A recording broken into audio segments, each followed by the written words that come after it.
मध्य प्रदेश विधानसभा 2023 में अब चंद महीनों का समय ही बाकी रह गया है। प्रदेश की सियासी सरगर्मी लगातार तेज होती नजर आ रही है। अब मध्य प्रदेश का आगामी विधानसभा चुनाव और भी दिलचस्प बन गया है, क्योंकि सूबे की सियासत में रोजाना नए नए मुद्दों की एंट्री हो रही है।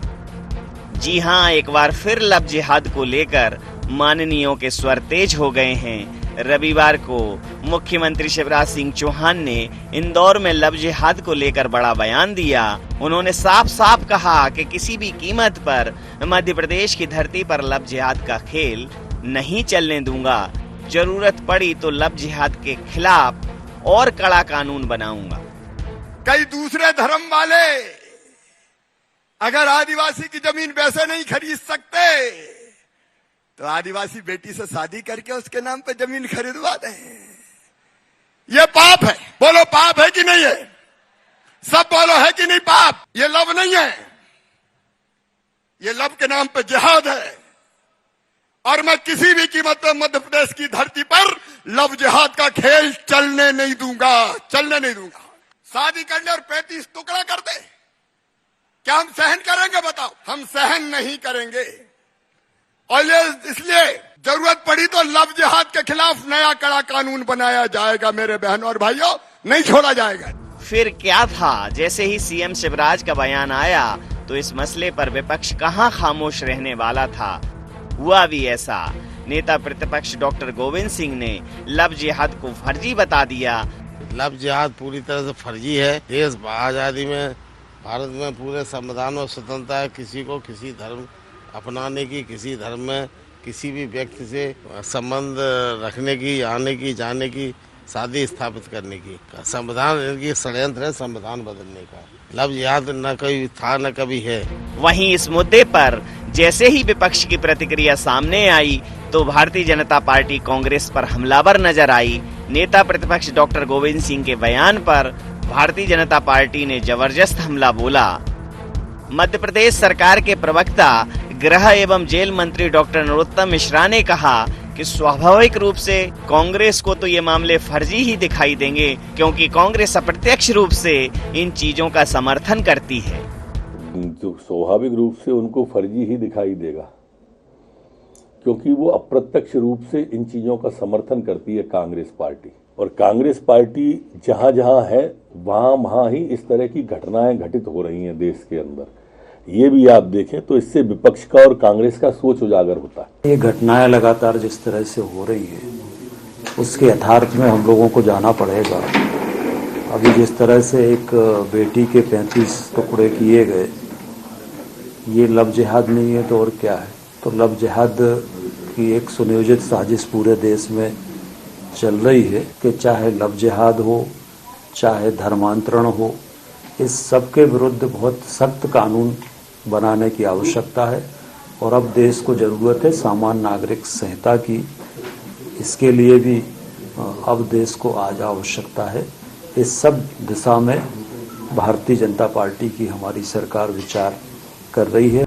गौरतलब है कि मध्य प्रदेश में लव जिहाद को लेकर कानून बना हुआ है, लेकिन मुख्यमंत्री शिवराज लव जिहाद पर पूरा अंकुश लगाने के लिए और कड़ा कानून लाने की तैयारी में हैं। अब सवाल यही है कि क्या कड़ा कानून बनने के बाद इस तरह के मामलों पर पूरी तरह से रोक लग पाएगी? ये देखने वाली बात होगी। IND 24 के लिए नवीन पुरोहित की रिपोर्ट।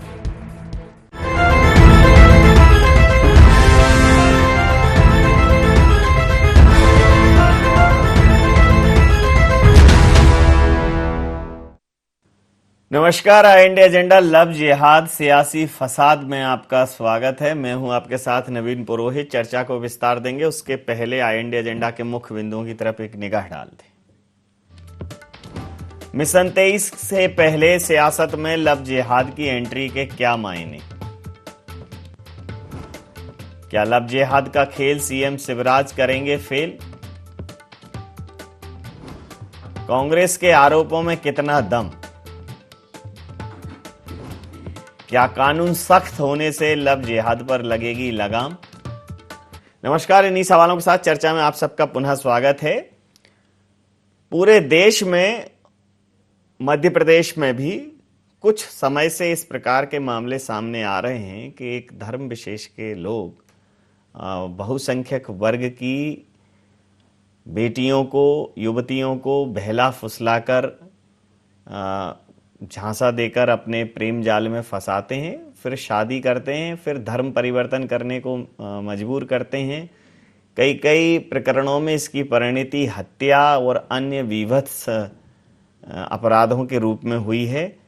अगर हम जनजातीय समाज की बात करें तो वहाँ जनजातीय समाज को मिलने वाली सुख सुविधाओं के लिए इस प्रकार के कृत्य किए जाते हैं। तो इस पर मध्य प्रदेश के मुख्यमंत्री के तेवर काफ़ी सख्त हैं और उन्होंने जनजातीय समाज को संबोधित करते हुए पूछा कि ये क्या इस प्रकार का, इसको आप प्रेम बोलेंगे कि ये पाप है। और उन्होंने कहा कि मध्य प्रदेश की धरती पर लव जिहाद का खेल नहीं चलने देंगे। वहीं डॉक्टर गोविंद सिंह जी जो नेता प्रतिपक्ष हैं, उनका कहना था कि ये लव जिहाद के नाम पर तमाम जो असल मुद्दे उनसे बचने की कोशिश भर है और तमाम फर्जी प्रकरण बनाए गए। कांग्रेस की जब सरकार आएगी तो इसकी जांच की जाएगी। इस पर मध्य प्रदेश सरकार के प्रवक्ता डॉक्टर नरोत्तम मिश्रा का कहना था कि कांग्रेस चूंकि अप्रत्यक्ष रूप से इस प्रकार के कृत्यों का समर्थन करती है तो उनसे इसी प्रकार के बयान की उम्मीद थी। इसी मुद्दे पर करेंगे चर्चा। राजपाल सिंह सिसोदिया जी प्रवक्ता हैं मध्य प्रदेश भारतीय जनता पार्टी के, हमारे साथ हैं। पवन पटेल जी महामंत्री मध्य प्रदेश कांग्रेस के हमारे साथ हैं। संदीप पौराणिक साहब वरिष्ठ पत्रकार हमारे साथ हैं। आप समस्त महानुभावों का बहुत बहुत स्वागत है। तो पवन जी, कानून और सख्त किया जाएगा और इस प्रकार के कृत्य करने वालों को बख्शा नहीं जाएगा, लेकिन आपको मतलब नेता प्रतिपक्ष जैसे वरिष्ठ व्यक्ति अगर ये कहें कि ये सब फर्जी बात है तो भारतीय जनता पार्टी तो हमलावर है, कह रहे हैं कि आप तो ऐसे लोगों के पक्ष में खड़े होते हो, इसलिए यही उम्मीद थी। नहीं, देखिए, भारतीय जनता पार्टी के अभी तक के जितने कृत्य हुए उन कृत्यों को देख करके वो इस टाइप से जो काम करते हैं उसके कारण से उन्होंने बोला कि सिर्फ जो ज्वलंत मुद्दे उससे ध्यान भटकाने का सिर्फ एक सफूका है ये। पहले भी क्योंकि स्पेशल मैरिज एक्ट 1954 जो था उसके हिसाब से ये मान्यता थी कि भाई एक अब कुछ शर्तों के हिसाब से कुछ चीज़ों को देखते हुए दूसरे धर्म में शादी करने का प्रावधान था। और आज जो ये लव जिहाद की बात कर रहे हैं, किसी एक विशेष कम्युनिटी को टारगेट करके किसी काम को करना सही नहीं है और हम इसके पक्ष में भी नहीं हैं। और किसी भी, चाहे मुस्लिम हो चाहे कोई भी समाज हो, किसी भी की उसकी इच्छा के बिना कोई भी काम करना गलत है, ये तो कोई बात ही नहीं है। लेकिन हम ये कहते हैं इसके पीछे इनका इंटेंशन क्या है ये हमें जानना चाहिए। आज बेटियों की हालत क्या है उत्तर प्रदेश में, इनकी सरकार वहाँ देखिए कब्रगाह बना हुआ है बेटियों की। तो मेरा बोलने का निवेदन है कि जिस समय ये एक्ट लेके आ रहे हैं, जिस समय सफूका छोड़ रहे हैं, इससे स्पष्ट साबित होता है कि ज्वलंत मुद्दों से ध्यान भटकाना है। और हमारे नेता प्रतिपक्ष जो बोल रहे हैं उसमें मुझे नहीं लगता कोई गलत बोल रहे हैं। उसके जैसे पद पे अगर बोल रहे हैं कि जब हमारी सरकार आएगी, क्योंकि हमें पता है कि भारतीय जनता पार्टी किसी न किसी से प्रेरित होकर उनका चुनावी मुद्दों को भुनाने के लिए उस टाइप से काम करती है। तो जब हमारी सरकार आएगी हम उसकी जांच करेंगे, जो दोषी पाएगा उसको सजा दिया जाएगा, जो दोषी नहीं पाएगा उसको छोड़ा जाएगा। ये तो सिंपल सी बात है, कोई इसमें बहुत सोचने वाली बात नहीं। सही, उनका सही स्टेटमेंट था। राजपाल जी, शिगुफा है ये, शिगुफा। गोविंद सिंह जी उस कहावत को चरितार्थ कर रहे हैं नवीन जी कि मेरी मौसी को मुंह चुकेगी तो मैं उसको मामा बोलूंगा। ना तो इनकी सरकार बनने वाली है, न इनके ये इस प्रकार के गैर कानूनी इरादे पूरे होने वाले हैं। देखिए, प्रोसिक्यूशन होता है। मध्य प्रदेश की धरती के ऊपर धर्म स्वतंत्र विधेयक लागू हुआ है। लव जिहाद के खिलाफ कठोर दंड के प्रावधान है। हमने कई सारे इस प्रकार के मामले जब हुए इस मध्य प्रदेश की धरती पे तो उनको कठोर दंडात्मक कार्रवाई करते हुए न्यायालयीन कार्रवाई में वो प्रकरण विचाराधीन है। और इस प्रकार के विचाराधीन प्रकरणों के चलते प्रीजुडिस है वो मामले। और संवैधानिक पद पर बैठे हुए गोविंद सिंह जी, जो कि दुर्भाग्य से कांग्रेस के नेता भी है, उनके द्वारा ऐसा बोलना कि हम इन मुकदमों को फिर से खोलेंगे और जांच करेंगे, तो आप नेता प्रतिपक्ष है, इसका अर्थ ये नहीं होता है कि सत्ता पक्ष जो करे आप उसका विरोध करें। अगर जन कल्याण की बात है, जनहितैषी कोई मुद्दा है तो बात समझ में आती है, उसके खिलाफ आवाज उठाना चाहिए। पर अगर इन्हें किसी बेटी के 35 टुकड़े होकर उसको अलग अलग जगह फेंक दिया जाता है वो नहीं दिखता है, और इन्हें इस प्रकार की घटनाएं कांग्रेस के लोगों को नहीं दिखती है, तो ये इनका दोष है। इनकी आंख पे चढ़ा हुआ वो चश्मा है जिस चश्मे से अभी मेरे प्रवक्ता महोदय बोल रहे थे, कांग्रेस के मेरे साथी जो इस डिबेट में हैं, मैं ये कहना चाहता हूं, बहुत सीधे सीधे मैं आरोप लगा रहा हूं कांग्रेस के ऊपर कि ये जो है, ये लोग ऐसी ताकतों के साथ खड़े होते हैं। मैं नाम सहित बताना चाहता हूं, दमोह क्षेत्र के एक कांग्रेस के उस समय के तत्कालीन मंत्री और विधायक हुआ करते थे, आजकल नहीं है वो धरती पे, वो धर्मांतरण की गतिविधियों में खुल के भाग लेते थे, रत्नेश सोलेमन जी, और ये कांग्रेस के लोग उनकी मदद करते थे। आज ये इस प्रकार की लव जिहाद करने वाली जो ताकत है, उन ताकतों के साथ कांग्रेस के लोग खड़े हैं।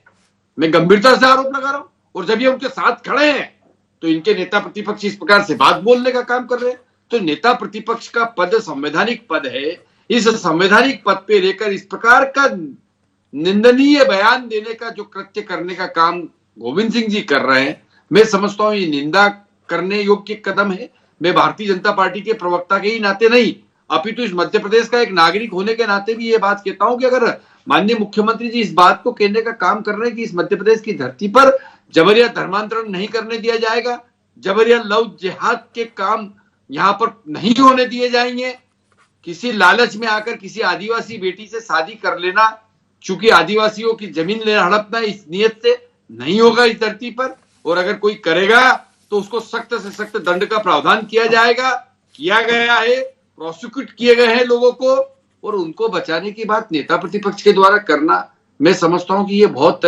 गलत बात है। आप नेता प्रतिपक्ष जनता के नेता प्रतिपक्ष है, आप आरोपियों की वकालत करने के लिए नहीं है, अपराधियों को बचाने के लिए नहीं है। और अगर आप अपराधियों को बचाने का कृत्य करेंगे, आरोपियों को बचाने का कृत्य करेंगे, तो वो बेटियां जो इस मध्य प्रदेश की है, जो फरियादी है, जो पीड़ित है, ये माना जाएगा कि कांग्रेस पीड़ित और फरियादी के साथ नहीं है, आरोपी के साथ।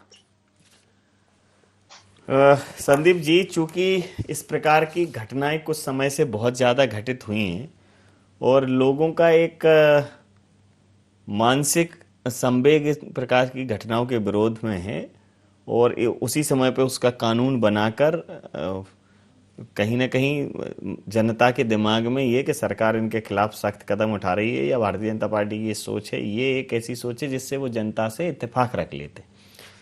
और उसी बात पर जब नेता प्रतिपक्ष की तरफ से इस प्रकार का बयान आना कि ये सब फर्जी बातें हैं, तो वो कहीं ना कहीं भारतीय जनता पार्टी द्वारा लगाई गई, अगर इसको आग माने तो उसमें घी डालने का काम करती। सही कहा नवीन जी। मेरा ये मानना है कि गोविंद सिंह जी का जो बयान है, उन्होंने कहा है कि जब हमारी सरकार बनेगी तो हम ऐसा करेंगे। मेरा मानना है कि अगर आपके पास कोई उदाहरण है कि ये मामला, ये व्यक्ति निर्दोष था और सरकार ने उसे फंसाया, पुलिस ने फंसाया, तो आप उसको तथ्य सहित लेके आएंगे तो आपकी बात ज्यादा वजनदार होगी। कुल मिलाकर के ये घटनाएं बढ़ी हैं, इसे नहीं नकारा जा सकता, और सामने भी आ रही हैं। अब उसकी वजह कुछ भी हो, लेकिन इस तरह के मामले सामने आ रहे हैं जिनमें धर्म परिवर्तन की भी कोशिश हुई है।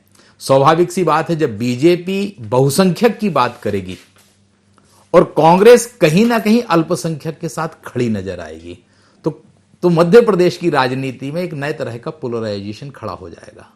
और स्वाभाविक सी बात है, कोई भी राजनीतिक दल हो जो सत्ता में है, वो लाभ लेने की कोशिश तो नवीन जी करेगा, इसे नहीं नकारा जा सकता, चाहे कांग्रेस हो चाहे बीजेपी हो।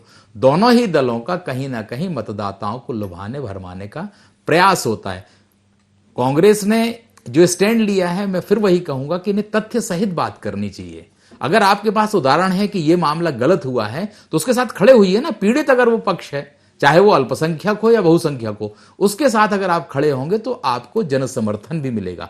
बीजेपी बहुत सी चीजों को समझती है और जानती है कि कांग्रेस सीधे सीधे अल्पसंख्यकों के साथ खड़े होने की कोशिश करेगी और राजनीतिक तौर पर बीजेपी को लाभ हो जाएगा। और एक और पक्ष है आदिवासी वाला। बिल्कुल, मेरा ये मानना है नवीन जी कि अगर आदिवासी लड़कियों से शादी करते हैं दूसरे लोग, तो सरकार को ऐसा कानून बनाना चाहिए ना कि अगर ऐसी कोई शादी होगी तो उसको सुविधाएं नहीं मिलेगी। ये तो आपके हाथ में है ना। वही कहा है वहां मुख्यमंत्री ने कि वो इस पर और कानून में और जो है संशोधन करेंगे, कड़ा बनाएंगे, तो हो सकता है ये जोड़ें उसमें। एक अच्छा सलाह है ये सरकार को। देखिए, आप पे भूपेंद्र सिंह जी भी ये आरोप लगा रहे हैं कि आप तुष्टीकरण की राजनीति करते हैं। डॉक्टर नरोत्तम मिश्रा ये कह रहे हैं कि आप अप्रत्यक्ष रूप से तो आप उन्हें सपोर्ट करते हैं, तो आपसे तो इसी प्रकार की उम्मीद है। तो कुल मिलाकर चुनाव के पहले आप पर ये तुष्टीकरण का ठप्पा जो है वो लग जाएगा, ये चस्पा हो जाएगा, तो आपको तकलीफ होगी। नहीं, देखिए, भाजपा के चस्पा करने से, ठप्पा लगाने से कोई फर्क नहीं पड़ता है। जनता सब जान चुकी है। मेरा तो सिर्फ इतना मानना है कि कोई कानून बना देने से सब चीज़ें ठीक नहीं हो जाती हैं। सरकार का इंटेंशन, उसमें सरकार का क्या इंटेंशन है उस कानून को बनाने के पीछे, उसके पीछे बहुत बड़ा भूमिका उसकी रहती है। आप बोल रहे हैं कि इतने टुकड़े करके फेंक दें, इनका लॉ एंड ऑर्डर कहाँ था? हम कहते हैं लव जिहाद कानून की घोषणा कर दें तो क्या मर्डर बंद हो जाएंगे? लिख देंगे ये? क्या इस तरह के धन परिवर्तन नहीं होंगे? लिख कर दे देंगे? कानून कड़ा बनाना चाहिए। मैंने पहले भी कहा कि किसी के इच्छा के विरुद्ध किए गए कोई भी कार्य के हम खिलाफ हैं। किसी के इच्छा के विरुद्ध कोई कार्य को नहीं किया जाना चाहिए, उसके पक्षधर हैं हम। लेकिन हम ये बना रहे हैं कि इस तरह कानून बना देने से क्या इस टाइप की हत्या, इस टाइप की हरकतें जो रुक जाएंगी, या कि इसकी गारंटी ले सकते हैं? ये हम इसलिए बोल रहे हैं कि सफुका ये जो इसलिए दे रहे हैं कि अब ये बहुसंख्यक जो अल्पसंख्यक जो आप बात कर रहे थे, उस चीज इनका पूरा हर मैनेजमेंट, हर चीज, हर कानून, हर नियम, हर पॉलिसी इनकी चुनाव को ध्यान में रखते हुए करते हैं कि हम वो चुनाव में किसमें फायदा होगा, किसमें नुकसान होगा, उस पर पैरामीटर पे जो चीज उतरती उसी को करते हैं वो।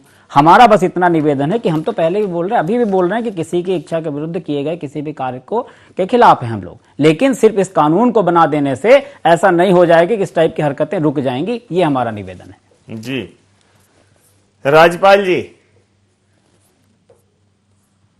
तो ये बता दे फिर कि कानून से नहीं बनेगा तो कैसे बनेगी?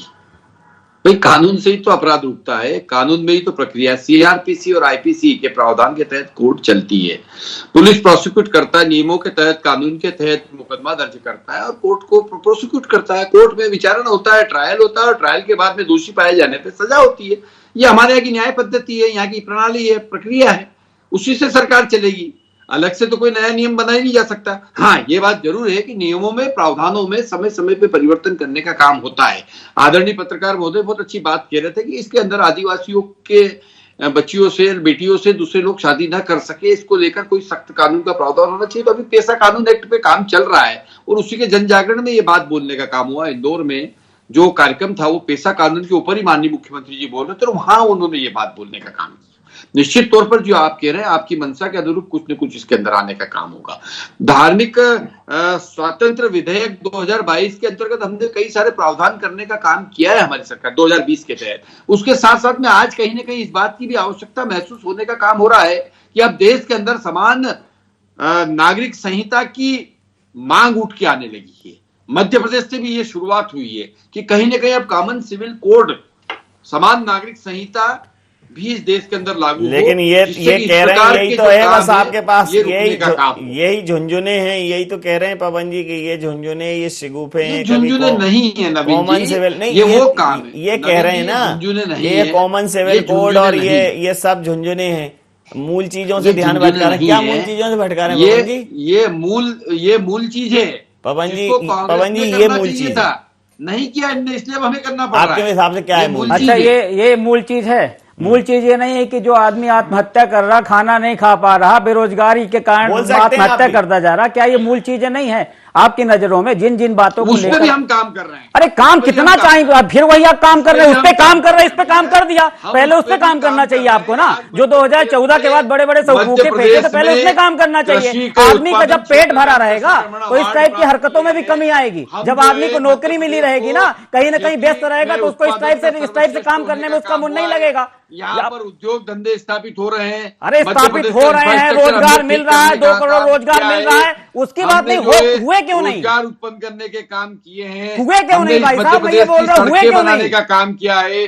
सिंचाई का साधन जो है हमने राम राज्य ला दोगे आप, 5 मिनट में पूरा राम राज्य हो जाएगा, लगने लगे, महसूस करने लगेंगे उसको हम लोग। में हमारे बहन बेटियों की इज्जत, उनके मान सम्मान की रक्षा करने का काम भी इस मध्य प्रदेश की धरती पे हो रहा है। यहाँ भी देख रहे हैं, उत्तर प्रदेश में भी देख रहे हैं कितना काम हो रहा है।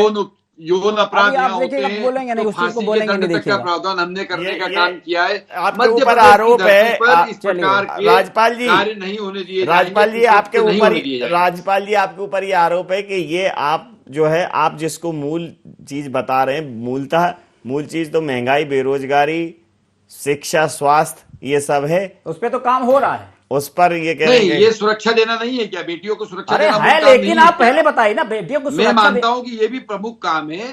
एक बार महंगाई में आदमी जो है थोड़ा कम खा लेगा, परंतु अपनी बेटी की रक्षा करना, उसकी सुरक्षा करना, उसका मान सम्मान बना रहे, इस धरती पे वो रह सके। नहीं तो आप तो वर्सेटाइल पर्सनालिटी, एक साथ कई चीजों में काम कर सकते हैं ना। किसका काम है? राजपाल जी क्या काम है? उस काम को भी हम करेंगे। क्यों बोल रहे हैं? उसको भी करिए ना। और आप लोग तो वर्सेटाइल पर्सनालिटी है, एक साथ मल्टीपल कामों में काम कर सकते हैं, तो ऐसा क्यों नहीं हुआ कि दोनों बात कर रहे हैं?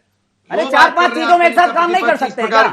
इसलिए कर रहे हैं कि वो आरोपियों के साथ है। इलेक्शन दर इलेक्शन पूरी करेंगे अपराधियों ना। के साथ खड़ी हुई है और आरोपियों के साथ खड़े हुए हैं, इसलिए वो इस प्रकार की बात कर रहे हैं। चलिए, उनको अब ये हम नहीं दिखेगा कि हमने आप आरोपियों के साथ खड़े हैं। उनको ये नहीं दिखेगा और मुस्कुरा रहे हैं उनको ये नहीं दिखेगा कि बेटियों, उनको ये नहीं दिख रहा कि बेटियों के साथ में होने वाले यौन दुराचार अपराध। अरे इतना दिख रहा होता तो मनीषा को आधी रात में सोच लीजिए। आप लोग एक कारनामे हैं आप लोग के, उस चीज को छोड़ दीजिए, दुनिया पूरी देख चुकी है। अब मैं पूछ रहा हूँ कि एक साथ 4-5 कामों में काम नहीं कर सकते क्या? महंगाई, बेरोजगार मिलने जाते हैं तो उनको ये आश्वासन देते हैं कि अभी रुक जाओ, तुम हमारी सरकार आएगी तो हम जांच बिठाएंगे और तुमको बरी करके ले आएंगे। इस प्रकार की बात करने का काम कांग्रेस के नेता प्रतिपक्ष कर रहे हैं। संवैधानिक पद पे बैठ के शर्म नहीं आ रही उनको इस प्रकार की बात करते हुए? जी, ये कह रहे हैं कि राज्यपाल जी से बात करना मतलब गला खराब करना। नहीं, वही कैसेट इनकी चालू हो जाती है। मैं तो बोल रहा हूँ राजपाल जी कि आप बड़े वर्सेटाइल पर्सनालिटी हैं। गले में तेल वेल लगा के आया करो जरा, काय को खराब हो जाता है? मैं आए काय के लिए, गले के तो उपयोग करने आए, यहाँ आए काय के लिए? अरे तो मेरी बात तो सुन लीजिए 2 मिनट, फिर मेरे से ज्यादा तेज हो जाता। मैं ये बोल रहा हूँ, क्या आप बोलिए ना, आप बोलिए। आप वर्सेटाइल पर्सनालिटी हैं आप लोग। तो भारतीय जनता पार्टी बड़ी डायनामिक पार्टी है, तो क्या एक साथ बेरोजगारी मुद्दे और बेटियों को बचाने 3-4 चीजों में काम नहीं कर सकते एक साथ? मतलब बेटियों को बचाने कभी करेंगे, बेरोजगारी के मुद्दे किया जा रहा है, महंगाई पे किया जा रहा है, 100 दिन में काला धन आने वाला तो उस पर काम किया जा रहा है। ऐसा क्यों नहीं कर सकते? आप तो वर्सेटाइल पर्सनालिटी एक साथ करिए, पूरे देश को एकदम राम राज्य ला दीजिए, जिस तरह बतौलेबाजी में आप लाते हैं। सुनते समय जिस तरह का महसूस फील होता है, इस तरह के एक्चुअल में करिए ना। हेराम करने लग गए राहुल जी। चलिए, सियाराम हेराम जी राहुल जी करने लग गए। राहुल जी की दुखती रख पे तड़प गए। राहुल जी की पद यात्रा आ गई। राहुल जी का बिना नाम लिए राहुल जी का कोई भारतीय जनता पार्टी के नेता का खाना नहीं पचता है। बात कहाँ हो रही? लेके राहुल जी बहुत ही पाचक राजनीतिक तत्व हो गए। राहुल जी राजनीति के पाचक तत्व हो गए। राहुल जी राजनीति में पाचक तत्व हो गए। बीजेपी का खाना नहीं पचता उनका नाम लिए बिना। पवन जी ने कहा। बहरहाल मैं मूल मुद्दे पर आता हूं।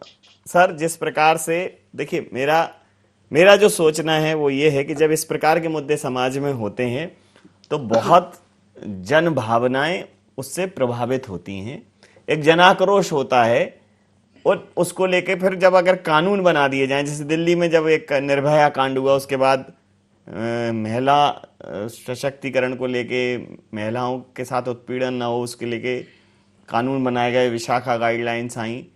कहीं ना कहीं देश को ये लगता है कि ये सरकार उनकी बात सुन रही है और समझ रही है।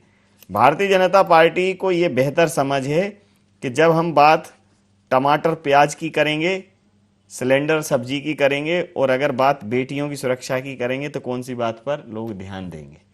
मुझे लगता है कि कांग्रेस को इसे अपोज करने की बजाय इस बात को समर्थन करते हुए अन्य मुद्दों को भी प्रकाश में लाना चाहिए। अगर कांग्रेस इसका विरोध करती है तो ये कांग्रेस के पाले में सेल्फ गोल हो जाए। देखिए नवीन जी, बेटियों की सुरक्षा को लेके कोई भी परिवार हो सबसे ज्यादा चिंतित रहता है और बेटियों को वो सुरक्षित रखना चाहता है।